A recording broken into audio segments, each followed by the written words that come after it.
అంబానీల యువరాణి ఈషా అంబానీ ఏం చేసినా సంచలనమే.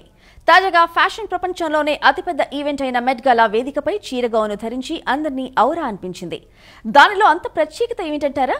భారతీయ డిజైనర్ రాహుల్ మిశ్రా కౌషర్ శారీ గౌన్ను డిజైన్ చేశారు. పూలు, సీతాకోక చిలుకలు, తూనీగలు వంటి సిగ్నేచర్ మోటివ్స్ పై దీనిపై కనువిందు చేశాయి. అంతేకాదు వీటిని ఫరీషా, జర్దోసి, నక్షి, దబ్కా, యాప్లిక్, ఫ్రెంచ్ నాట్స్ వంటి ఎన్నో రకాల ఎంబ్రాయిడరీస్తో తీర్చిదిద్దిన ఘనత కొన్ని వందల భారతీయ గ్రామాల చేతివృత్తుల కళాకారులది అంటే ఆశ్చర్యపోవాల్సిందే.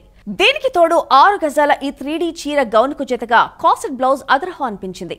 ఇవన్నీ ఈ ఏడాది Met Gala theme sleeping beauties, reawakening fashion, the garden of time కు అనుగుణంగా తీర్చిదిద్దారు. ఈ డ్రెస్ పూర్తి చేయడానికి సుమారు 10,000 గంటలు అంటే 418 రోజుల సమయం పట్టిందట. భారతీయ కళ ఉట్టిపడేలా తీర్చిదిద్దిన నెమలి ఫీచర్డ్ బ్యాక్ వంటివి ధరించడంతో ఈషా అచ్చో వనదేవతలాగే అనిపించింది.